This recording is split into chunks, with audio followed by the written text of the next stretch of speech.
साहेब साहेब सब कहे मोह अदेसा और साहेब से परिचय नहीं बैठोगे के ठौर। कबीर साहब कहते हैं कि सभी लोग साहेब साहेब कहते हैं, लेकिन मुझे तो और ही अंदेशा है। साहेब से परिचय तो है नहीं, तो कहाँ बैठोगे। शब्द मात्र पर्याप्त नहीं। साहेब, स्वामी, परमात्मा, ब्रह्म, खुदा, गॉड, अल्लाह, परम निधान, परमाश्रय, परमानंद, मोक्ष, निर्वाण, इन सब शब्दों को सभी कहते हैं, लेकिन ये तो शब्द है। शब्दार्थ क्या है, लक्ष्य क्या है। जो साहेब का अर्थ हो सकता है, परम तत्व और परम पद का अर्थ हो सकता है, वो अर्थ क्या है और कहाँ है, इसको समझे बिना शब्द मात्र से काम न चलेगा। उन्होंने अन्यत्र भी इसी प्रकरण में कहा है, शब्द शब्द सब कोई कहे, वो तो शब्द विदें, जिह्वा पर आवे नहीं निरख परख कर ले। सब लोग परमार्थ के संबंध में शब्द शब्द कहते हैं, लेकिन वो शब्द रूपी काया से अतीत है। वो तो शब्द विदें, शब्द उसकी काया नहीं है, शब्द वो नहीं है, शब्द से अतीत है। वो जीभ पर आने वाला नहीं है, निरख परख कर ले, उसका विवेक करो। मनुष्य का परम निधान, परम आश्रय, जहां पर वो परम विश्राम पा सकता है, वह तत्व कहाँ।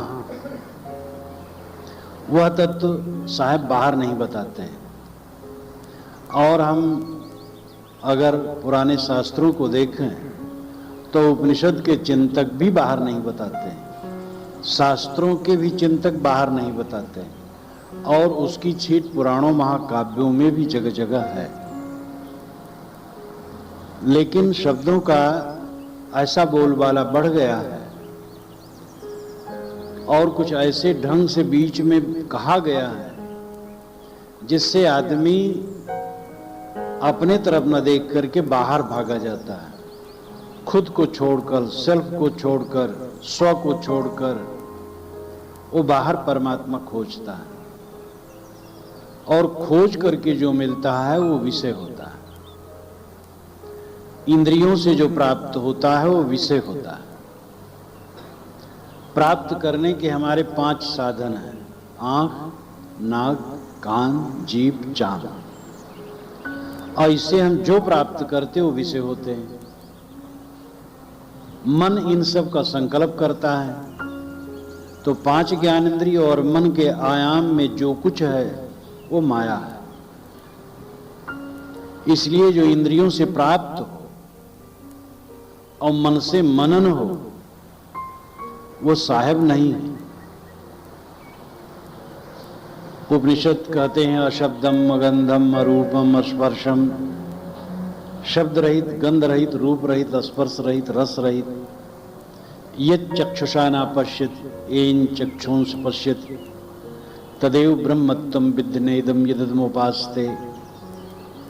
आंखों से जिसको नहीं देखा जा सकता, किंतु जिसकी सत्ता से आंखें देखती हैं, उसको तो ब्रह्म जान। और आंखों से देख करके जिसकी तू उपासना करता है वो ब्रह्म नहीं। यद वाचा नभ्युदितम येन वाग्यभ्युदिते तदेव ब्रह्मत्वं विद्धि यदमुपास्ते। वह वाणी से नहीं व्यक्त हो सकता है, किंतु जिसकी सत्ता से वाणी व्यक्त होती है वो ब्रह्म है। वाणी से व्यक्त जिस तत्व की तो उपासना करता वो ब्रह्म नहीं। येन मनसा नामनते नाहुर्मनोमतम तदेव ब्रह्मत्वं विद्धि यदमुपास्ते। जो मन से नहीं माना जाना जा सकता है, किंतु जिसकी सत्ता से मन माना हुआ है, उसको तो ब्रह्म जान। मन से मान करके जिसकी तू उपासना करता है वो ब्रह्म नहीं। ऐसे अन्य इंद्रियों के विषयों के लिए भी कहा। जो कुछ हम इंद्रियों से जानते हैं और मन से सोचते हैं, वो विषय का पसारा, विषय नाम पदार्थ।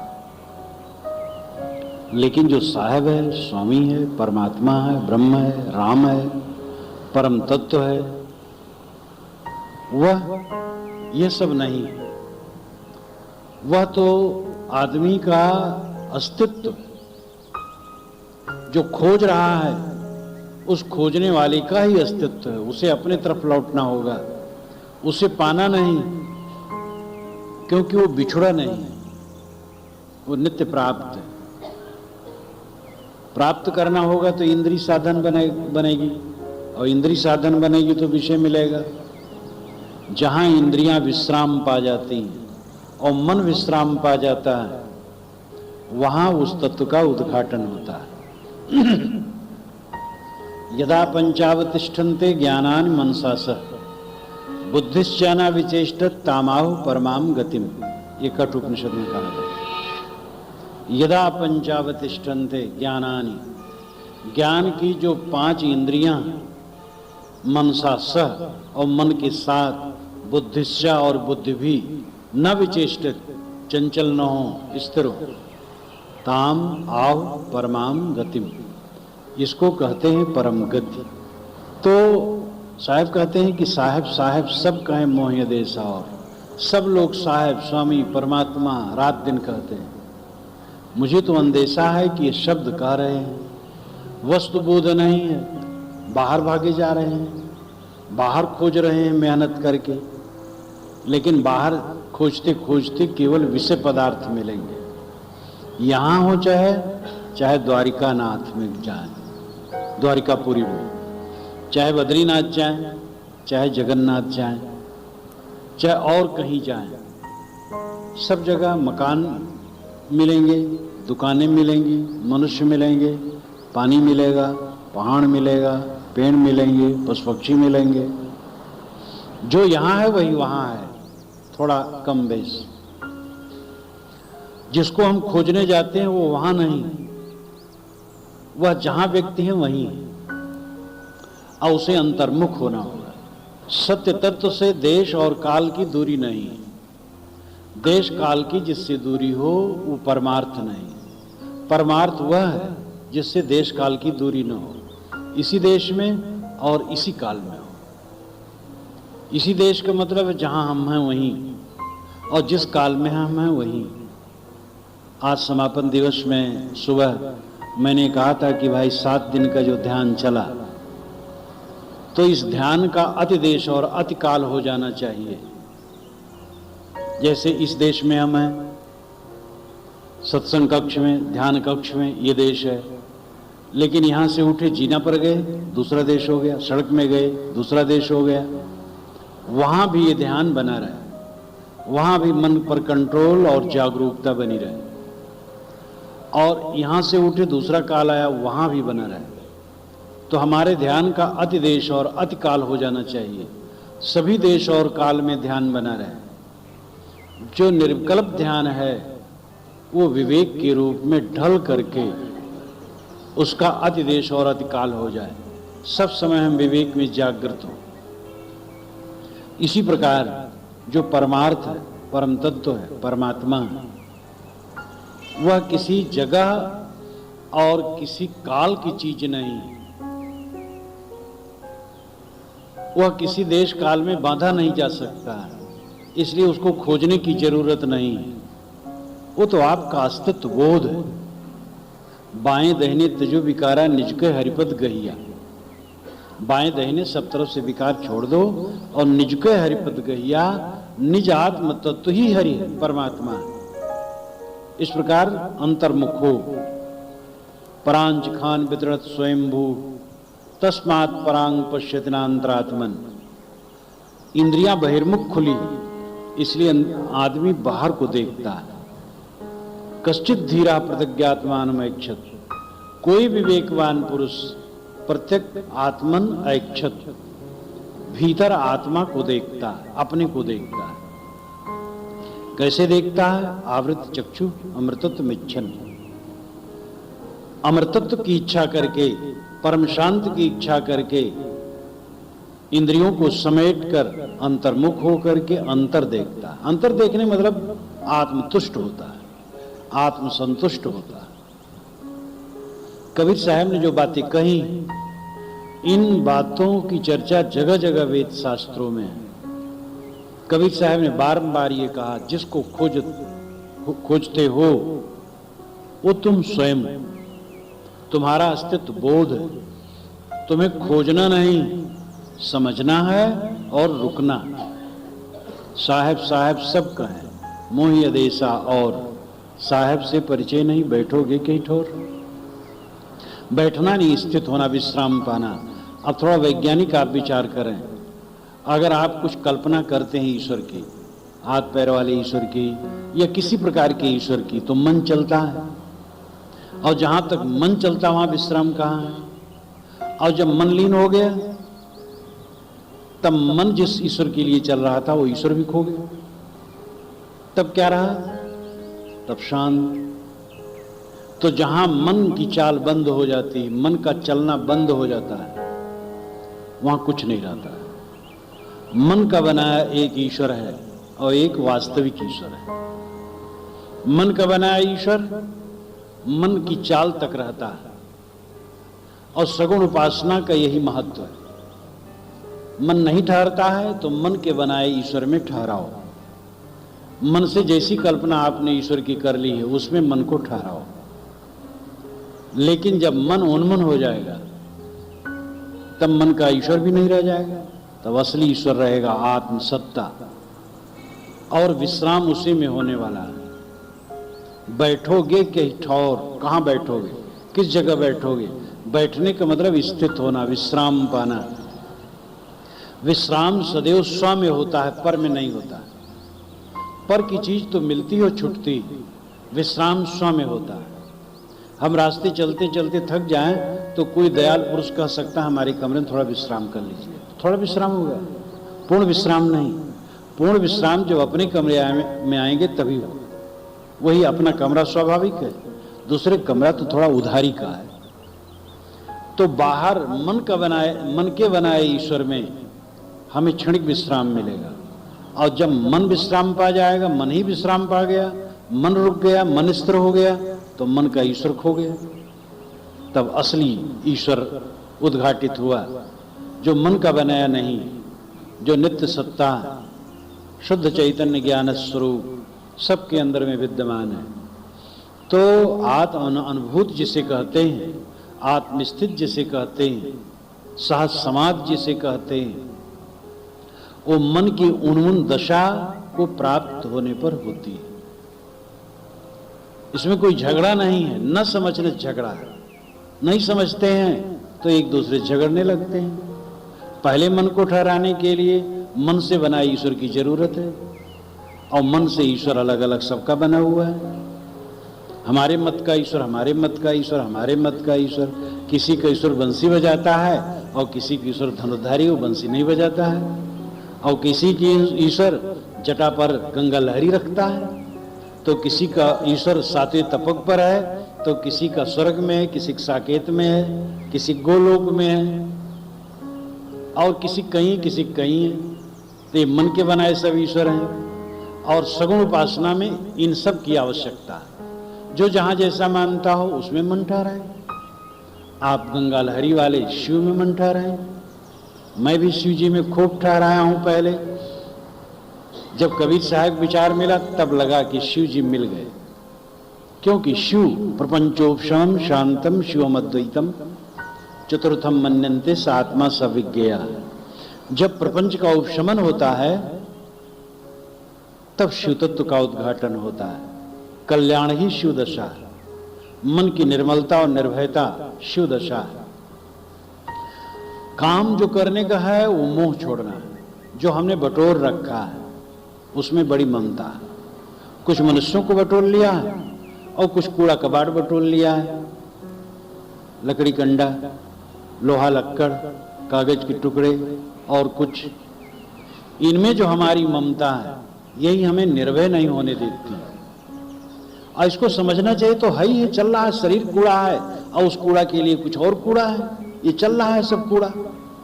इसका भय मत करो, कुछ कूड़ा चला जाएगा तो फिर आ जाएगा। जो काम करने की चीज है वो कूड़ा नहीं, वो तो राम है, शुद्ध तत्व है। और वो आपका स्वरूप है, उसका बड़ा मूल्य है। पैसे से आपकी आत्मा का बहुत मूल्य ज्यादा है। जमीन से, मकान से, पुत्र से, पत्नी से, पति से, भाई से, माता से, पिता से, गिन करके कहां तक कहा जाए, दुनिया की सारी चीजों से आपकी आत्मा की कीमत बहुत ज्यादा है। आपके राम की, आपकी ब्रह्म की कीमत बहुत ज्यादा है, जो आपका आपा है। और उसको आप समझे वो आपका है, वो न छूटने पाए, उसकी याद न छूटने पाए, उसका विवेक न छूटने पाए, उसकी स्थिति न छूटने पाए, तो बाहर का कूड़ा कचरा मिलेगा, छूटेगा। जितनी चीजें हमारे पास हैं कूड़ा कचरा है, शरीर ही कूड़ा कचरा है। इस कूड़ा कचरा के लिए कुछ कूड़ा कचरा की जरूरत पड़ती, और वो है और रहेगा, छिन जाएगा, लुट जाएगा, नष्ट हो जाएगा, छट मिट जाएगा, फिर आ जाएगा, आता जाता रहता है। उसमें भय को बिल्कुल कभी न प्राप्त हो। जो निर्भय तत्व है उस आत्म तत्व में विश्राम होगा। बैठोगे कहीं ठौर, किस जगह पर बैठोगे? बैठना है, विश्राम पाना। जो आदमी पत्रकारिता में जगह बना लिया, कमाता खाता है, सुकृत भी करता है। जो आदमी वकालत में जगह बना लिया, कमाता खाता है, डॉक्टरी में, व्यापार में और खेती में कहीं भी जगह बना लिया, तो आश्वस्त हो जाता है कि अब रोजी रोटी का प्रबंध हो रहा है। इसी प्रकार जो अपने आत्मा में जगह बना लेता है, अपने आत्मा में विश्राम पा जाता है, वो निर्भय हो जाता है। सारी चीजें तो बदलने वाली हैं, बिछुड़ने वाली हैं, लेकिन आत्मा बिछुड़ने वाली नहीं। बहुत निकट शरीर है, लेकिन शरीर ऐसा खो जाएगा कि इसका पता नहीं लगेगा कहां गया। देखो, एक दिन संदेश आया, फोन आया, माता बदल जायसवाल, जो यहाँ कई बार आए हैं प्रवचन में, अच्छे विद्वान, इस विश्वविद्यालय के, प्रयाग विश्वविद्यालय के रहे, लखनऊ जा रहे थे कार से, एक्सीडेंट हुआ और वहीं तत्काल ही शरीर छूट गया। अब उनका पुत्र, उनकी पत्नी, उनका धन, उनकी सुकीर्ति उनके साथ नहीं है। ये एक उदाहरण नहीं है, रात दिन ये उदाहरण होते। अस्मिन् महामोहमयी कटाहे सूर्याग्निना रात्र दिवेंधनेन मां सरतु दर्वी परिघट्टनेन भूतानि काला पचतीति वार्ता। महामोह का कड़ा है और उसमें सब प्राणी पड़े। सूरज की आग लगी हुई है, रात दिन के ईंधन लगे हुए हैं, मांस और रित की करछुली, काल सबको उलट पलट करके भून रहा है। यही संसार का व्यवसाय है। तो जो कुछ हमारे पास है उसका विनशना पक्का है, लेकिन अपने आपा का, आत्मा का विनाश कभी संभव नहीं। इस विवेक को जागृत करना चाहिए, सदैव निर्भय रहना चाहिए और निर्भ्रांत रहना चाहिए। तो जो विश्राम मिलने वाला है, जो जगह मिलने वाली है, ठौर मिलने वाली है, उस सब के अंदर में विद्यमान आत्मा राम है। आत्मा राम में ही विश्राम मिलेगा। इस बारीकी को पर ध्यान दें कि जो मन से बनाया ईश्वर है, मन के संकल्पों के शांत होने पर वो शांत हो जाता है, खो जाता है। लेकिन जो असली ईश्वर है आत्म अस्तित्व के रूप में, वह मन के समाप्त होने पर उसका बोध होता है और उसमें विश्राम होता है।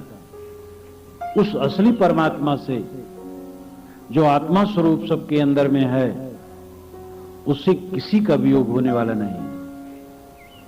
इसलिए उस ठौर को पहचाने। साहेब साहेब सब कहे मोही अदेसा, और साहेब से परिचय नहीं बैठोगे के ठौर। जीव बिना जीव बाँचे नहीं, जीव का जीव आधार। जीव दया कर पालिए, पंडित करो विचार। इसमें दो अर्थ सलेश। सलेश का मतलब चिपका हुआ। जीव बिना जीव बाँचे नहीं, जीव के बिना जीव का उद्धार नहीं होता। जीव का जीव आधार है। गुरु जीव है, शिष्य जीव है, राम जीव थे, कृष्ण जीव थे, ब्रह्मा जीव थे, विष्णु जीव थे, आप जीव हैं, जीव ब्रह्मयु ना परा, जीव ब्रह्म ही है, दूसरा नहीं। जो अनुभूत विषय तो जीव है। रमण महर्षि से किसी ने कहा, मैं उनकी पुस्तक में पढ़ा हूं कि महाराज जीव ब्रह्म की एकता कब होगी। उन्होंने कहा, जीव काफी है, क्यों ब्रह्म के चक्कर में पड़ेगा। जीव साक्षात है, तुम्हारा अस्तित्व, उसका साक्षात्कार करो, वही ब्रह्म है। तो जीव अनुभूत तत्व है। अनुभूत तत्व का मतलब नहीं है कि जीव से अलग वो अनुभव है, वो स्वयं अनुभव स्वरूप ही है। गुरु हो तो वह जीव ही है, और शिष्य है वह जीव ही है। जीव के बिना जीव का उद्धार नहीं होता है, जीव का सहायक जीव होता है। इस जीव तत्व को समझो, आत्म तत्व को समझो। अय पंडित, इस पर ध्यान दो। पंडित सदैव आकाश में देखता है। पंडित का दोष केवल नहीं है ब्राह्मण पंडित न समझने, खाली पूरे दुनिया के पंडित बाहर खोजते, बाहर देखते हैं। साहब कहते जीव पर ध्यान दो, अपने पर लौटो, आत्मा पर लौटो। आत्मा को हटा देने पर परमात्मा की समझ क्या होगी। जीव को हटा देने पर शिवत्व की घटना कहां घटेगी। इंसान को अगर हटा दिया जाए तो भगवान की चरितार्थता कहां होगी, यह सहज समझा जा सकता है। इसीलिए उन्होंने अन्यत्र साखी में कहा, इसी प्रकरण में, कि बुंद जो परा समुद्र में, सो जानत सब कोय। समुद्र समाना बुंद में, जाने बिरला कोय। बूंदे समुद्र में गिरती हैं, सब समझते हैं। साधारण लोग भी देखते बूंदे गिर रही समुद्र में, लेकिन समुद्र बूंद में समाया है। समुद्र का पानी भाप बना, आकाश में गया तो बूंद बना। इसको बिरला वैज्ञानिक दृष्टि वाला समझता है। तो ये ना समझो बूंद समुद्र में गिर रही है, किंतु समुद्र बूंद में समाया, इसको समझो। जीव ब्रह्म में लीन हो जाता है, सब कहते हैं। ये क्यों नहीं समझते हो कि ब्रह्म जीव में लीन है। जीव तुम हो, ब्रह्म में लीन हो जाता। ब्रह्म कहां है सुनते हो, और कुछ तुम्हें पता नहीं। ये मानो कि जो ब्रह्म है, महान है, वो तुम्हारे में लीन है। तुम ब्रह्म हो, तुम्हारा अस्तित्व ब्रह्मत्व का है। भूलो मत, भटको मत। स्वर्ग में जाएंगे, ये क्यों कहते हो। स्वर्ग यही उतरे, स्वर्ग यही धरती बने, इस पर ध्यान दो। देवता की पूजा करेंगे, माता तो देवता है, पिता तो देवता है, क्यों नहीं पूजा करते। मातृ देवो भव, पितृ देवो भव, आचार्य देवो भव, अतिथि देवो भव। उपनिषद में 4 देवता बताए गए। माता देवता, प्रथम माता देवता, दूसरा पिता देवता, फिर अतिथि देवता, आचार्य देवता, गुरु देवता, फिर अतिथि देवता। ये 4 देवता, 4 देवता में सब आ गए। तो देवता मिलेंगे, ऐसी कल्पना क्यों करते हो। देवता मिले, देखो देवता सब बैठे हैं, लेकिन इन देवताओं का सत्कार और पूजा करने में कठिनाई है। माता को देवता मान करके पूजा करो, और कभी गलत करोगे तो गुस्सा करेगी। लेकिन एक चित्र रख करके पूजा करते रहो, कभी गुस्सा करने वाला नहीं। पूछते रहो उल्टा सीधा, चाहे जैसे करो, कभी कुछ नहीं करेगी। लेकिन भाई प्यार माता से मिलेगी, चित्र से नहीं मिलेगी। चित्र प्रतीक है, मूर्ति प्रतीक है, किसी महापुरुष का प्रतीक है, और उनकी याद होती है, उसका उपयोग है। जहां से आपको मिलेगा वो माता से मिलेगा, पिता से मिलेगा, गुरु से मिलेगा, किसी जीव से मिलेगा। वो जीव को छोटा मत समझो, जीव ही शिव है। वेदांतियों ने भी ये कहा, जीवो ब्रह्मयु ना परा, जीव ब्रह्म ही है, दूसरा नहीं। तो साहब कहते हैं, अय पंडितों विचार करो। ब्रह्म की तरफ से लौट करके जीव की तरफ देखो, आकाश की तरफ से लौट करके धरती की तरफ देखो, तो उसमें भगवान की तरफ से लौट करके इंसान की तरफ देखो। जब इंसान भगवान बन जाए, प्राणी देव बन जाए, जीव ब्रह्म बन जाए, धरती स्वर्ग बन जाए, सारी समस्या समाधान हो जाए। लेकिन हम तो मानते हैं यहां सब राक्षस बसे। आकाश में कहीं होगा, कोई मिलेगा। धरती को राक्षसों की जगह बना करके कभी आकाश में कुछ मिलने वाला नहीं। धरती स्वर्ग बने, धरती के व्यक्ति विराट पुरुष भगवान बने। विराट पुरुष भगवान नहीं, विराट इंसान का विराट रूप देखें। भगवान का विराट तो काल्पनिक है। भगवान का जो विराट रूप चित्र में दिया जाता है वो काल्पनिक है। इंसान का विराट रूप तो प्रत्यक्ष दिखाई देता है। इसलिए अय पंडित विचार करो और जीव की तरफ दृष्टि दो, आत्मसत्ता की तरफ दृष्टि दो, इन प्राणियों की तरफ दृष्टि दो। एक एक प्राणी को ब्रह्म रूप समझो।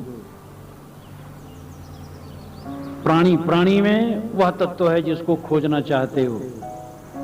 अगर हम अपने आसपास जो लोग हैं उनमें ब्रह्मत्व समझे, रामत्व समझे, शिवत्व समझे, पाप हो ही नहीं सकता। लेकिन दृष्टि हमारी दूषित है, इन सबको हम तुच्छ समझते हैं। और जो प्यारा ब्रह्म है वो कहीं अलग है। वो जिंदगी भर तो मिला नहीं, पता नहीं वो आगे भी नहीं मिलेगा। और जो सब मिल रहे हैं वो तो सब ऐसे वैसे हैं। तो जीवन कैसे सुधरेगा? जो मिल रहे हैं वह परमात्मा, जो मिल रहे हैं वह देव हैं। नींद खुले और जितने लोगों पर नजर जाए समझ में आवे देवी देवता है, भगवान है, परमात्मा है। इतना बढ़िया मन बन जाए, क्या पूछना है। दूसरा अर्थ इसमें श्लेष से, जीव बिना जीव बाँचे नहीं, जीव का जीव आधार। जीव दया कर पालिए, पंडित करो विचार। अरे पंडित विचार करो, जीव के बिना जीव की रक्षा नहीं होती। जीव का रक्षक जीव ही आधार है। इसलिए दया करके जीवों का पालन करो, कष्ट न दो। देवी के नाम पर मार देना जीव को, ईश्वर के नाम पर जीव मार देना। नाना मत के पंडित से अभिप्राय, ब्राह्मण पंडित माने जाते हैं। अरे पंडित जितना दुनिया के मतांतर के हैं पंडित, वो सब पंडित। अब अगर कोई पंडित ईश्वर का नाम लेके जीव का वध करता है, देवता का नाम लेकर के जीव का वध करता है, तो पंडित कहाँ? सत्यासत विवेकिनी बुद्धि पंडा। सत्यासत विवेकिनी बुद्धि को पंडा कहते हैं। यस बुद्धि पंडा स पंडिता, जिसकी बुद्धि पंडा है वो पंडित है। और जब ये विवेक नहीं कि जिसको तुम खुश करना चाहते हो वो पत्थर का है, और जिसको तुम काटते हो उसको खुश करने के लिए वो सजीव है। एक पत्थर की पिंडी रखी और एक बकरा काट दिया, जिसको काटे वो सजीव, और जिसको खुश करना चाहते हो उसमें चेतना ही नहीं। ये समझ कहां? मान लो ईश्वर को हम खुश करना चाहते हैं, क्या ईश्वर जिसकी सब संतान है वो अपनी संतान की हत्या से खुश होगा? ये जंगली संस्कार आज भी नहीं हमारा मिट रहा है। तो आए पंडित, जीव का जीव आधार है, जीव का पालन करो, जीव दया पालन करो। सब धर्म इसमें है। वो कैसा धर्म है कि देवता और ईश्वर को खुश करने के लिए निरीह और मूक प्राणियों का वध, वो कैसा धर्म है? ये बिल्कुल जंगलीपन है, इसको छोड़ो। जीव बिना जीव बाँचे नहीं, जीव का जीव आधार। इस पंक्ति को लोगों ने बदल लिया, बिना जीव जीवे नहीं, जीवे जीव आहार। आप कोई भी चीज बदल करके कुछ बना लो, बिना जीव जीवे नहीं, जीवे जीव आहार। अरे मानता हूं कि एक छिपकली है वो जीव खाती रहती, प्राणी खाती है। एक सांप है मेढक खा लेता है, सिंह मांस खाता है। तो क्या हम लोग भी ऐसे ही हैं? जिनमें वो स्वाभाविक है उनको अकलें नहीं है। हम लोग तो समझदार हैं, तो हम भी वैसे बन जाएं। तो बड़ा दुरुपयोग इसका किया गया, इस पंक्ति का। जीव बिना जीव बाँचे नहीं, जीव का जीव आधार। जीव दया कर पालिए, पंडित करो विचार। तो लोगों ने कहा बिना जीव जीवे नहीं, जीवे जीवाहार। ये गलत बात है। हम तो सबकी कही, मोको कोई न जान, तब भी अच्छा अब भी अच्छा, जुग जुग हो न आन। साहब कहते हैं हमने तो सबकी बातें कही, लेकिन हमें कोई पहचाना नहीं। कोई बात नहीं, तब भी अच्छा अब भी अच्छा, मैं जुग जुग एक समान हूं। मैंने तो सबकी बात कही, कसर कही, खोट कही, अच्छाई कही, निर्णय कहा, मुलैजा नहीं किया, सबके हित की बात कही। नाभादास जी महाराज जो परम वैष्णव संत थे, उन्होंने कबीर साहब के लिए कहा है, कबीर कान राखी नहीं, वर्णाश्रम खड़ दर्शनी, भक्त विमुख जो धर्म ताहि अधर्म कर गायो, योग यज्ञ व्रत दान भजन बिन तुच्छ दिखायो, हिंदू तुर्क प्रमाण रमैनी शब्दी साखी, पक्षपात नहीं बचन सबहि के हित की भाकी। आरूढ़ दशा हुए जगत पर मुख देखी नाहिन भनी, कबीर कान राखी नहीं वर्णाश्रम खड़ दर्शनी। ये नवादास जी महाराज की 6 पंक्तियों में जितना कह दिया है, जितने आलोचक विद्वान कबीर के हैं, जितना लिखे हैं वो आगे लिखेंगे, इससे बाहर नहीं जाएंगे। इतनी महत्वपूर्ण, इतनी सारगर्भित पंक्तियां हैं। कबीर ने वर्ण, आश्रम और कुल किसी की कान ही नहीं रखी, मर्यादा नहीं रखी, खूब झाड़ा। तुम्हें मनुष्य बनना चाहिए और तुम कुल, वर्ण और आश्रम बन करके तुम मनुष्यता को खो रहे हो। कबीर कान राखे नहीं वर्णाश्रम खड़ दर्शनी, जोगी जंगम सेवड़ा सन्यासी दरवेश, छठवा कहिए ब्राह्मण छो घर छो उपदेश। नाना मत के लोग खड़ दर्शन में आ जाते हैं। सबके लिए जो खरी बातें सब कही, जो भूल भुलैया में पड़े थे सबको कहा। कबीर कान राखी नहीं वर्णाश्रम खड़ दर्शनी, भक्त विमुख जो धर्म था ये धर्म करी गायो। जो धर्म भक्त विमुख था उसको कहा धर्म। योग यज्ञ व्रत दान भजन बिन तुझ दिखाओ। भजन नहीं है, आत्मशोधन नहीं, तो योग यज्ञ व्रत दान किस काम का? हिंदू तुर्क प्रमाण रमैनी शब्दी साखी, हिंदू और मुसलमान के लिए प्रमाणिनी सत्य बात कही, रमैनी शब्दी साखी में कही। पक्षपात नहीं वचन, उन्होंने पक्षपात वचन नहीं कही, सबन के हित की बात की और सबके हित की बात कही। अच्छा जुग जुग हो नयान, पहले भी मैं अच्छा था, अभी भी अच्छा हूं, आगे भी जुग जुग मैं दूसरा नहीं होऊंगा। मैं परम तृप्त परम संतुष्ट सब समय मंगलमय हूं। इसका अभिप्राय यह है कि हर उपदेष्टा जगत को समझा देना चाहता है और जगत का पूरा उद्धार चाहता है, और जगत के लोग नहीं लगते हैं सन्मार्ग में तो परेशान होता है। साहब ऐसे नहीं, वो कहते मैंने तो सबके लिए कहा दिया। अब नहीं समझते हैं, नहीं समझते हैं। मैं तब भी अच्छा, अब भी अच्छा, आगे भी अच्छा, सब समय संतुष्ट हो। जितने उपदेष्टा हैं कबीर साहब से प्रेरणा लेनी चाहिए।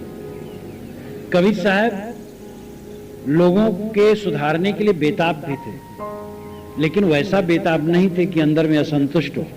वो सब समय तृप्त काम थे, पूर्ण काम थे, निष्काम थे। अब एक बात इसमें यह भी है कि मोह को कोई न जानता तो आज तक ये परंपरा कैसे चली आती है? इसका शाब्दिक नहीं, लाक्षणिक अर्थ, कम लोग जानते। और ये पूरी दुनिया की बात है। बड़े से बड़े पुरुषों के पास रहने वाले भी, बड़े से बड़े मतलब है कि निष्काम आत्मलीन पुरुष, और धन विद्या पद में बड़े की यहां बात नहीं। जो पूर्ण संत हैं, पूरी दुनिया की पूर्ण संतों के पास रहने वाले जितने हैं, वे सब उनको नहीं समझ पाए।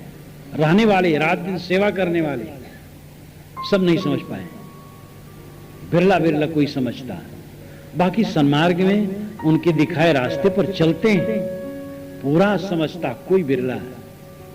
और ये सभी महापुरुषों की वाणियों में आती है बात। वेदव्यास जी महाराज महाभारत के आखिर में कहते हैं, ऊर्ध्वबाहुर विरोध में तदनामे कश्चित् शृणोति धर्मादर्थस्य कामस्या कस्मात् धर्मो न सेव्यते। मैं अपने हाथों को ऊपर उठा करके कहता हूं, लेकिन मेरी बातों को कोई सुन नहीं रहा। ऊर्ध्वबाहुर विरोध में तदनामे कश्चित् शृणोति धर्मादर्थस्य कामस्या, धर्म से ही अर्थ और काम सबकी सफलता होती। कस्मात् धर्मो न सेव्यते, क्यों नहीं धर्म का सेवन करते? वह गांव में समझाना चाहे लोग मिले नहीं, शहर में गए भीड़ होगी वहां, तो एक बाजार में समझाना चाहिए, वहां भी नहीं मिले लोग। कहें बाबा हमें फुर्सत नहीं, हम सौदा लेने आए, आप क्या समझाना चाहते हो? वर्षा आ जाएगी तो आपकी समझ काम देगी, वो हम भीग जाएंगे। कोई सुनने खड़ा न हुआ। तब भीड़ में उन्होंने एक जगह ऊंचे खड़े होकर के हाथ उठाया। ऊर्ध्वबाहुर विरोध में तदनामे कश्चित् शृणोति धर्मादर्थस्य कामस्य कस्मात् धर्मो न सेव्यते। तो पूरे संसार की ये कथा है। सभी महापुरुषों ने अनुभव किया है कि हमारी बातों को समझने वाले कम मिलते हैं, लेकिन मिलते हैं तभी उनकी वाणियों को लोग आगे चलाते हैं, समझते हैं। कुछ लोग कृतार्थ होते हैं, कुछ लोग सन्मार्ग में लगते हैं, धीरे धीरे आगे बढ़ते हैं। लेकिन सबसे बड़ी बात इसमें यह है कि मैं तब भी अच्छा अब भी अच्छा, जुग जुग होना, आत्म तृप्त होना चाहिए। ज्ञानी अगर आत्म तृप्त नहीं है, उपदेश हम क्यों देते हैं? कि दूसरे लोग समझें और वे निष्काम, निर्भय, स्वतंत्र, शांत, कल्याणमय हो। और हम स्वयं भयभीत हैं, हम स्वयं पीड़ित हैं, तो उपदेश का क्या मतलब होगा? कम से कम जो हम उपदेश दे रहे हैं तो हम ऐसा हो जाएं, फिर आगे जिनको होना होगा वे होंगे। उपदेष्टा की गरिमा, उपदेष्टा की विशेषता यह है कि स्वयं पूर्ण काम। और कबीर साहब ऐसा कहते हैं, तब भी अच्छा अब भी अच्छा, जुग जुग हो नयान। तब भी अच्छा था, अब भी अच्छा हूं, नहीं पहले भी मैं संतुष्ट था, आज भी संतुष्ट हूं, आगे भी संतुष्ट रहूंगा। मैं जिसको समझता हूं उसमें रहता हूं, दूसरे के लिए रास्ता बताता हूं। बाट लगाए ना लगे पुनिका लेता हमार, कबीर जात पुकारिया चढ़ चंदन की डार। बाट लगाए ना लगे पुनिका लेता हमार, मैं चंदन की शाखा पर चढ़ करके सबको पुकारे जा रहा हूं। रास्ते में लगाने से ना लगेगा हमारा क्या ले, अपने खोएंगे। तो बोधवान को चाहिए, उपदेष्टा को चाहिए कि स्वयं आत्म तृप्त, आत्म संतुष्ट हो, निर्भय हो, प्रसन्न हो, आनंदमय हो। तब उसके उपदेश का महत्व है जो हम जानते हैं अपने जीवन में समाहित हो जाए, जीवन जिए जो हम जानते हैं, फिर दूसरे को बतावें। जिनकी इच्छा होगी, बिना गर्जी के कोई कुछ काम नहीं होता। जब आदमी गर्जी होता है तब वो ग्रहण करता है। प्रकट कहो तो मारिया, पर्दा लखे न कोय, साना छिपा प्यारतर को कहीं बैरी होए। अगर प्रकट करके कहूं, खुलासा बातें कह दूं, तो लोग मारने दौड़ते हैं। सत्य को साफ साफ कह दिया जाए तो मारने दौड़ते हैं। पर्दा लखे न कोय, पर्दे से कहा जाए तो लोग समझ नहीं पाते। साना छिपा प्यारतर, साना अरबी भाषा का शब्द है, उसका अर्थ होता चौकीदार। वो प्यार के तर छिपा है, पुआल के नीचे, और धान वहीं से झाड़ करके सब चुरा लेता है। को कहीं बैरी, कौन कहा करके बैरी बने? साना को मैं देखा हूं। गांव में दो मुसलमान जमींदार थे और परस्पर थे, भाई संबंधी थे, लेकिन बड़ा विग्रह हो गया। तो जमीन की लड़ाई चली तो साना बैठाया गया। वो साना चौकीदार खेत को दे देता था बटाई पर, और बटाई में जो आधा गल्ला आता था उसको स्वयं स्टॉक रखता था। और नियम यही है कि जब जिसकी विजय हो, मजदूरी काट करके वो चीज उसको मिले। तो देखता था, एक साना था, जब खरही गांच करके लोग चले जाए तो रात में उसको झारे, तो झार करके एक बोरा धान घर भेजते। साना जो रक्षक था वही चुराता था। साना छिपा प्यार तर को कहीं बैरी हो। साहब ने देखा हो कि प्यार के नीचे, प्यार उसे कहते हैं जिसमें धान न रह गया, झाड़ लिया गया। पैरा के नीचे छिप करके धान झाड़ रहा है, धान चुरा रहा है। कौन कह करके बैरी हो? कि चौकीदार जो रक्षक है वही चुरा रहा है। जो कल्याण के कल्याणदाता बनते हैं, कल्याण करने के ठेकेदार बनते हैं, वह स्वयं धोखे में, और वो स्वयं चुरा रहे हैं, स्वयं गुमराह कर रहे हैं। जो उपदेष्टा हैं वह स्वयं 2 नंबर के धंधे में लगे। 2 नंबर का धंधा, अनेक चमत्कार, अनेक अंधविश्वास में गृहस्थों को उलझा देना, आत्मज्ञान की बात न देना, सदाचार की बात न देना, कारण कार्य व्यवस्था का बोध न देना, अटका देना।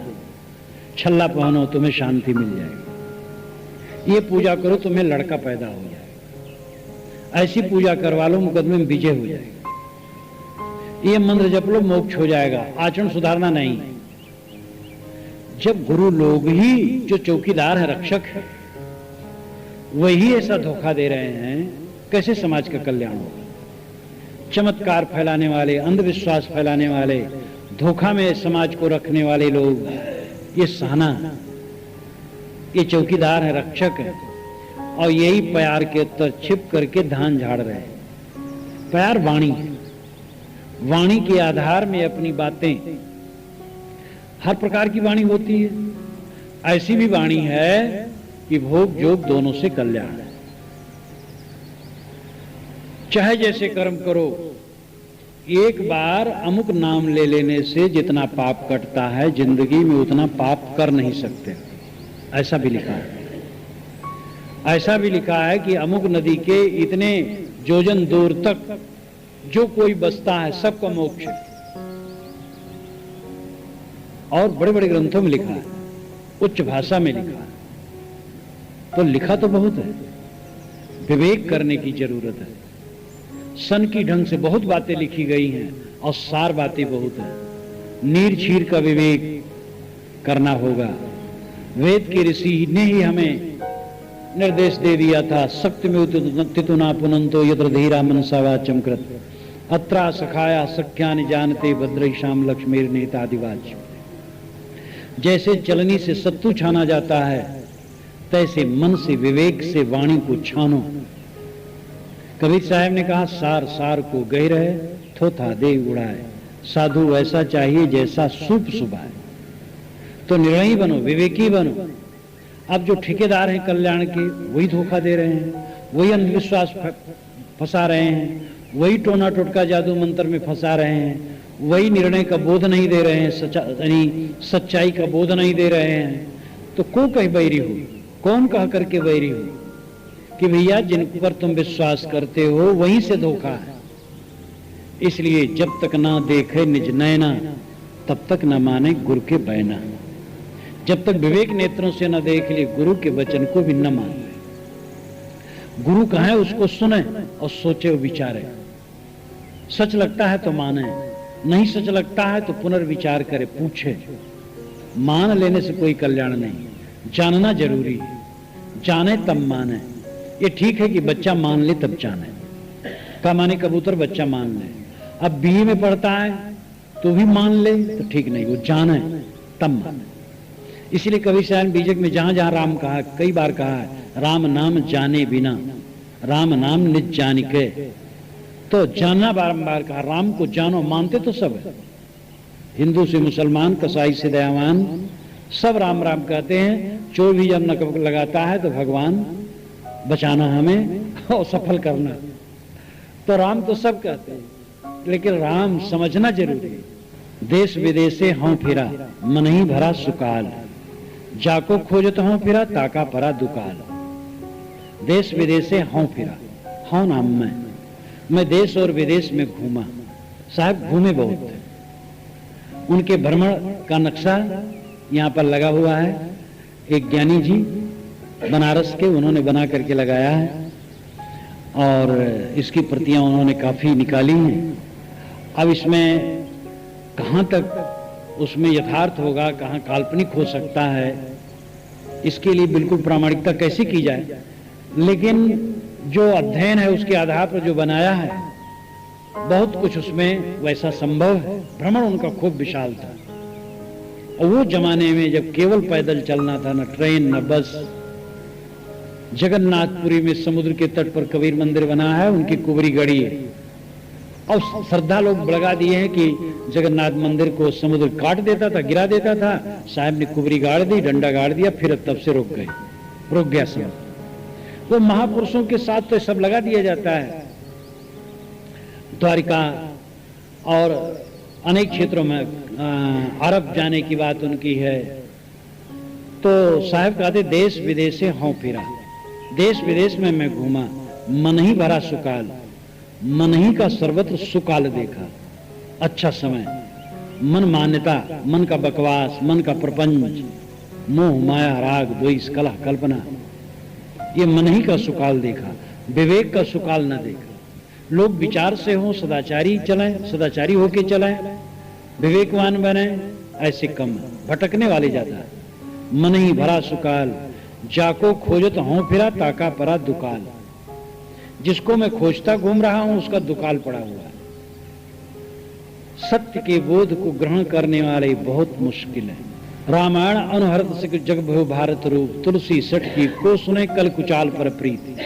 तुलसीदास जी भी खींच करके अपने से कहते हैं रामायण के अनुसार शिक्षा दी जाती कि भाई भाई में प्रेम रखो, लेकिन कल कुचाल पर प्रीत, कल काल में तो कुचाल पर प्रेम है। तुलसी सठ की सो को सुन, ये तुलसीदास जैसे सठ की बात कौन सुनता है? कल कुचाल पर प्रीत, कल में कुचाल पर प्रेम।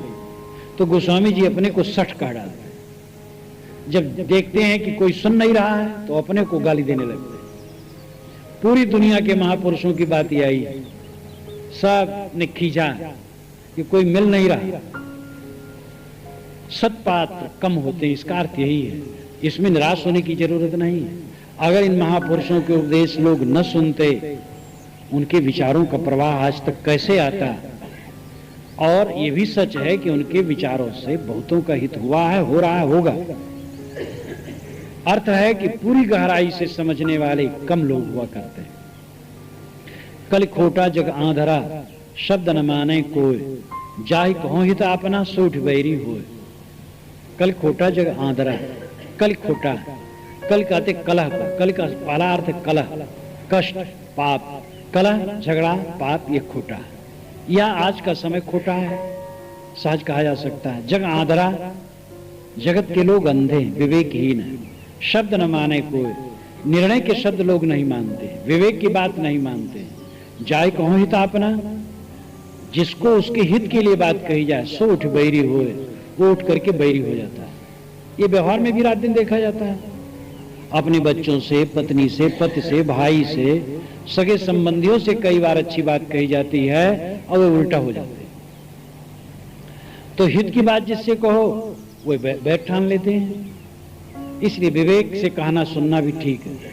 मस कागज छुओ नहीं, कलम गहो नहीं हाथ, चारी युग का महात्म कबीर मुखी जनाई बात। ये 127वीं साखी, 87वीं साखी, जो बहुत प्रसिद्ध देश विदेश में इसकी गूंज है। कबीर पढ़े लिखे नहीं थे, उन्होंने कहा मस कागज छुओ नहीं। एक मिश्र जी जो शांत निकेतन में हिंदी भावाध्यक्ष हैं, भोलानाथ मिश्र की पुस्तक कबीर पर बहुत मार्के की, बहुत तीव्र है, तिलमिला देने वाली बात उन्होंने कही है और बहुत सत्य सत्य कहा। उन्होंने कहा है कबीर की साखी का बड़ा दुरुपयोग लोगों ने किया, और कई बार ऐसा होता है कि कब की बातों को न समझकर लोग उल्टा अर्थ लगाते हैं और बस तब कहने लगेंगे कबीर से तो कड़ी भाषा बोलते थे, पढ़े लिखे नहीं थे, कुछ जानते समझते नहीं थे, अंडबंड बक गए हैं, बस इस प्रकार कहते चले जाएंगे, सामंतीवाद विचार रखेंगे। बहुत जोर से उन्होंने कहा मस कागज छुओ नहीं। साहब कहते हैं मैं स्याही नहीं छूता, कागज नहीं छूता और कलम हाथ में नहीं पकड़ता, किंतु चारों युगों में जिसका महात्म है वो मुख से कहता है। चारों युग का महात्म का मतलब सभी समयों में जिसकी महत्ता और सत्ता, जिसकी प्रतिष्ठा, उस सत्य को मैं मुख से ही कहता हूं। पढ़े लिखे थे कि नहीं थे ये चर्चा यहां नहीं। बात तो यह है कि मैं अपनी बातों को बताने के लिए कलम कागज स्याही नहीं छूता, मुख से कहता हूं। और मुख से महापुरुष पहले कहे हैं, वेद के सभी ऋषि मुख से कहे, मनन किए, मननात् मंत्र, मंत्र बन गया, शिष्यों को सुना दिया तो श्रुत नाम हो गया। कहने और सुनने में वेद के मंत्र चलते रहे, लिखा पढ़ा कभी नहीं गया। बहुत दिनों के बाद जब लिखना पढ़ना लोगों ने जाना है तब लिखाई पढ़ाई शुरू हुई। वे लोग लिखना और पढ़ना दोनों नहीं जानते थे। न कागज तो खैर था ही नहीं, वो कागज चाम पर, मिट्टी की पट्टी पर, ये भी लिखना नहीं जानते थे वैदिक पुरुष। रांगे राघव ने महायात्रा गाथा में इसको चित्रित किया कि आर्य लोग सिंध घाटी में आए, मोहनजोदड़ो हड़प्पा क्षेत्र में वो घूमते हैं और देखते हैं कि लोग कुछ लिख रहे हैं, तो वे घूर घूर करके उसको ताकते, ये भी कोई चीज है। तो एक कल्पना के परिप्रेक्ष्य में उन्होंने देखा एक सत्य को कि वैदिक आर्य लोग लिखना पढ़ना नहीं जानते और केवल मंत्र बनाते थे, कहते थे, शिष्य सुनते थे। लेकिन आप उनकी गरिमा को देखें, वेद के मंत्रों को पढ़ें, इतना उसमें अलंकार है, बात बात में अलंकार है, इतनी प्रांजलता है कि अद्भुत। जबकि न विद्यालय था, न किताब थी, न पुस्तकालय, न कलम कागज, कुछ नहीं। तब इतना उच्च साहित्य, वेद साहित्य बना था। तो वेद के ऋषि पढ़े लिखे नहीं थे। अकबर बादशाह जो कबीर साहब के बाद हुए हैं, महासम्राट कहा जाता, पढ़ा लिखा नहीं था। चंगेज खां उसके पहले का, चंगेज खां ने तो क्रूरता की थी, लेकिन एक पक्ष लीजिए कि वो बहुत बड़े विश्व के एक क्षेत्र पर राज करता था और पढ़ा लिखा नहीं था। जो अपने बुढ़ापा में वो सुना है पढ़ना लिखना कुछ चीज, तो अपने मंत्रियों को कहा है कि तुम लोग पढ़ो लिखो, स्वयं पढ़ा लिखा नहीं, जीवन भर नहीं पढ़ा लिखा। तो पढ़ने लिखने सब कुछ नहीं हो जाता है। जिसको जिसका विवेक हो, गोस्वामी जी कोई बहुत पढ़े लिखे नहीं थे, शक्ति थी, थोड़ा पढ़े थे, शक्ति थी। आज बहुत पढ़े लिखे मिलते हैं तो क्या कोई रामचरितमानस बना देगा? खाली पढ़ने स्कूल हो जाता है।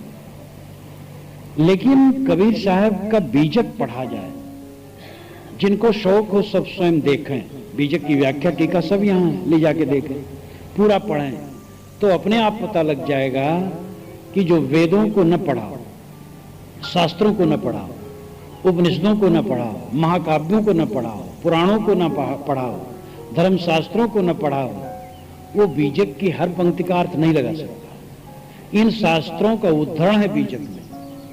जैसे एक उदाहरण दें, उपनिषद में लिखा है, तैत्तिरीय उपनिषद में, मोदः दक्षिण पक्ष, प्रमोदः उत्तर पक्ष, आनंद आत्मा ब्रह्म पुक्षम प्रतिष्ठा। मोद दहिना पंख है, प्रमोद बाया पंख है, आनंद धड़ है, आत्मा ब्रह्म पूंछ है। साहब कहते सिर सींगी कछुओ नहीं वाके, पूछ कहां वे पावे, सब पंडित मिल धंधे पर या कबीरा बनौरी गांव है। उसके न सिर है न सींग है, पूछ कहां से आ जाएगी? ये सब पंडित लोग उसके धोखे में पड़े खोजने के कि कोई पूंछ वाला ब्रह्म मिल जाएगा। और कबीरा बनौरी गांव है, साधारण लोग उनकी बाणी, बनाई हुई बाणी गाते रहते हैं। तो यहां पर उन्होंने व्यंग किया ऐसे ब्रह्म पर, जिसके धड़ हो और पूंछ हो और पंख हो। सर राधा कृष्णन ने भी इंडियन फिलॉसफी में जहां उपनिषदों का चिंतन किया है, तहां इसकी आलोचना की है। ये उपनिषद के ऋषियों ने उसके पूंछ और धड़ की कल्पना निरर्थक ही की। अब राधा कृष्णन कबीर को नहीं पढ़े होंगे, और कबीर तो बहुत पहले के हो गए हैं, लेकिन ये दोनों का अनुभव मिला। तो ऐसी एक जगह नहीं, बीजक पढ़ करके आप स्वयं समझ सकते हैं। तत्वमसि इनके उपदेशा, ये उपनिषद का है संदेशा, ये निश्चय इनके बड़ भारी, वाहिक वर्णन करें अधिकारी, परम तत्व का निज परमाना, सनकादिक नारद सुखमाना, याग बलक और जनक संवादा, दत्तात्रेय वही रसवादा, वही बात राम वशिष्ठ मिल गाई, वही बात कृष्ण उद्धव समझाई, वही बात जो जनक ग्रहाई, देह धरे विदेह कहाई। अब ये छांदोग्य उपनिषद, बृहदारण्यक उपनिषद, योग वासिष्ठ और श्रीमद् भागवत, ये सब के उद्धरण इसमें। तो एक जगह नहीं, सैकड़ों जगह ये भरा है। तो या तो ये माना जाए कि कबीर साहब व्याकरणाचार्य भले न रहे, लेकिन इतना कुछ हुए पढ़ लिए होंगे कि जिससे शास्त्रों को पढ़ सके और अर्थ जान सके। और प्रगल्भ बुद्धि वालों के लिए बाएं हाथ का खेल है। या ये माना जाए कि ऐसा पंडित उनके साथ रहता हो जो शास्त्रों को पढ़ता हो और सुनाता हो, साहब मनन करते हो, और जगह जगह जहां उनको टोकने लगता हो टोकते हो। दोनों में से कुछ होगा। अब इसके खोजबीन में कोई पढ़ने की जरूरत नहीं कि पढ़े थे कि नहीं पढ़े थे, उसका कोई महत्व नहीं। साहब कहते हैं जो मैं कहता हूं कह देता हूं, लोग लिख लेते हैं। श्री विशाल साहब अभी अभी 77 में उनका शरीर छुटा है, 93 वर्ष की उम्र में 4 पुस्तकें उनकी हैं, भवयान इत्यादि। एक शब्द भी उन्होंने लिखा नहीं, सब बोला। उनके शिष्यों ने लिखा है, टीका व्याख्या की है, लेकिन उनके मूल में कोई किसी शब्द का परिवर्तन दूसरा नहीं किया। ये आज ही उदाहरण है। जज हैं, कितने लोग हैं, सब बोलते हैं, उनकी स्टेनो लिखते हैं, तो होगा ऐसा। फाम आगे फाम पाछे फाम दायने डेल, फाम पर जो फाम करे सो फाम है मेल। फाम भी अरबी भाषा का शब्द। फाम का अर्थ होता है समझ, दूसरा अर्थ है सावधानी। समझ के बिना हम दुखी, भय क्यों, भयभीत क्यों है, समझ नहीं है। भावी संकट से पीड़ित क्यों है, समझ नहीं है। होनी हो के रहेगी, चिंता मत करो, और कुछ चिंता करने की जरूरत नहीं, जीवन आनंद में बिताओ। कभी कुछ घटना जीवन में घट जाएगी जो प्रतिकूल होगी, तब झेल लिया जाएगा, जीवन भर क्यों झेलो। और हो सकता है जिससे भयभीत आप हो पूरा जीवन निकल जाए वो न घटे। नाहक में रोज सदैव भयभीत, सदैव भयभीत। और स्काई लैब का उदाहरण मुझे बारंबार याद आता है। जब स्काई लैब गिरने की बात थी तो सबको भय होता था हमारी छत पर गिरेगा। ये भ्रम, ऐसा न हो जाए, वैसा न हो जाए, वैसा न हो जाए, पुत्र विमुख न हो जाए, पत्नी विमुख न हो जाए, नौकरी छूट न जाए, व्यापार बैठ न जाए, खेती छूट न जाए, हमारा धन कोई छीन न ले। बेकार की बात। प्रसन्न रहो, ये जीवन आनंद से जीने के लिए, निर्भय और खुश होकर के जीने के लिए। बीच बीच में अनुकूल प्रतिकूल आते रहते, आने दो, उसकी परवाह मत करो। ये समझो कि जो हमारे चारों तरफ है वह सब कूड़ा कबाड़ है, वो आवे जाए, कोई हर्ज नहीं। जो सोना है, हीरा मोती, वो अंदर में राम तत्व है, आत्म तत्व है, वो आपसे कोई छीन नहीं सकता है। उस तत्व को समझो, उस तत्व में निमग्न हो, बाहरी चीजों को लेकर के कायर मत बनो। समझ सच्ची हो जाए, समस्या नाम की कोई चीज नहीं है। मन की भ्रांति है समस्या, केवल मन की भ्रांति। अरे तो अपने जीवन में स्वयं समझना चाहिए। कई आपकी भ्रांति पहले थी जिससे आप भयभीत थे, समय आया और कुछ भय की बात नहीं रही, अब आनंद से कट गया। अब ऐसा जीवन भर होगा। आश्वस्त रहिए, जीवन आनंद से कटेगा।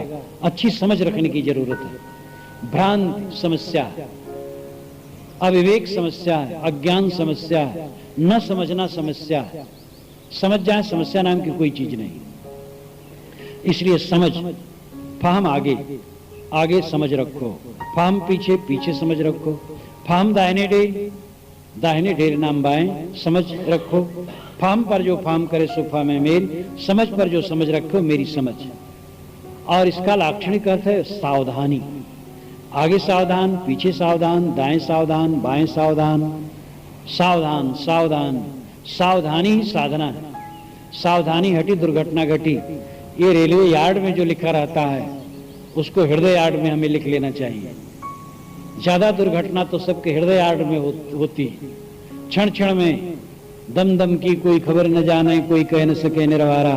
सांस सांस में अंदर में क्या दुर्घटना घट रही है। अंदर का माल चुरा गया, उसका ध्यान नहीं, और बाहर के माल के लिए हम पहले सोचते हैं जब जिंदगी भर चोरी ना हो तो। एक सज्जन कहते थे, मुझे यही भयभीत हम रहते हैं कि डाकू आकर के सब ले न जाए। मैंने कहा कि आपके जीवन में कभी घटा, कहीं नहीं घटा। हम कहे जब आएंगे तब उसी समय कुछ मिनट होगा और उसी समय भोग लीजिएगा, निश्चिंत रहिए। खूब समझाया, फिर उनको जीवन में कभी भय नहीं हुआ और आनंद से मर गए और कभी कुछ नहीं हुआ। एक भ्रम आदमी लादे घूमता। सावधानी सावधानी, सर्वत्र सावधान। जो सब तरफ सावधान रहे, साहब कहते सो फाम है मेरी, ये मेरी सावधानी। रघुपत साहब फिराक गोरखपुरी, जो उर्दू के बहुत बड़े विद्वान, इलाहाबाद तो उनका कार्य क्षेत्र ही था। उन्होंने लिखा है कबीर साहब के विषय में कि कबीर के एड़ी से चोटी तक आंखें ही आंखें थी जो कभी झपकती नहीं थी। इसका मतलब यही कि निरंतर वो सावधान थे। सावधानी ही साधना है। ध्यान में बैठो, सावधानी अगर हट जाए तो मन विचरता रहेगा। सावधान हो तो मन बस में रहेगा। रास्ते चलो, भोजन पकाओ, सावधान ना रहो, रोटी जल जाएगी। सावधानी से बात व्यवहार ना करो, अपने लड़के बच्चे से खटपट हो जाएगा। लड़का बच्चा सब तो पर है ना, सबसे सावधान रहो। ऐसी वाणी न बोलो कि लड़के को भी कष्ट हो, पत्नी को कष्ट हो, आश्रयी को कष्ट हो। ये अहंकार न करो, मेरे हैं। कौन मेरा? कोई मेरा नहीं, और सब मेरे हैं। मीठा वचन सबसे बोलना, सत्कार का भाव सबसे रखना है। अहंकार गांठ करके हम दुर्व्यवहार करते हैं, असावधान हो जाते हैं और अपनों को ही अपने लिए कांटा बना लेते हैं। इसलिए सर्वत्र सावधानी की जरूरत है। ये साखी बहुत जोरदार है। फाम आगे, फाम पाछे, फाम दाहिने डेर, फाम पर जो फाम करे सो फाम है मेरी। आगे सावधानी, पीछे सावधानी, दाहिने सावधानी, बाएं सावधानी, सावधानी पर सावधानी, ये मेरी सावधानी। ऐसा सावधान रहो कहीं व्यवहार बिगड़े न। दो व्यक्ति जब मिलें तो ये ध्यान रखें कि आपस में जिससे मधुरता बनी रहे वैसी बात करें। कई बार होता है कि हम ऐसी बात शुरू करते हैं जहां दोनों में विमत है, और तुरंत खटपट हो गया, मिलने का रस खत्म हो गया। कहीं तो मिलने का मतलब यह है कि जब छूटो तो आपस में मधुरता रहे, और हम बिना फाहम के हो जाते हैं, मिले और अहंकार पर ऐसी बात कर देते हैं कि कटुता हो गई। अब कटुता होगी, मन में खटकता है। इसलिए मिलने का पहला फल है कि बिछुड़ने के बाद मधुरता बनी रहे। जब मधुरता रहेगी तो हमारे सत्य को भी अगला आदमी समझना चाहेगा, समझेगा। और सत्य के जोश में हम ऐसा कह डाले कि मधुरता ही नष्ट हो गई। ये व्यवहार में, परमार्थ में सब जगह जरूरी है कि हम सावधान रहें और ऐसा व्यवहार बरतें जिससे हमारे जीवन में कटुता न हो। हमारे अंदर की कटुता ही हमें खाती है। अगर कटुता हमारे अंदर से निकल जाए, परिवार में स्वर्ग है, समाज में स्वर्ग है, हर जगह आनंद है। भावी संकट को लेकर के कभी किसी को नहीं सोचना चाहिए। संकट नाम की कोई चीज दुनिया में नहीं है। अगर संकट कुछ है तो हमारा अज्ञान है, हमारा भ्रम है। हमारा भ्रम निपट जाए, निकल जाए तो संकट कुछ नहीं। इस प्रकार निर्भय होकर के जीना चाहिए और सब समय सावधान और जागरूक रहना चाहिए।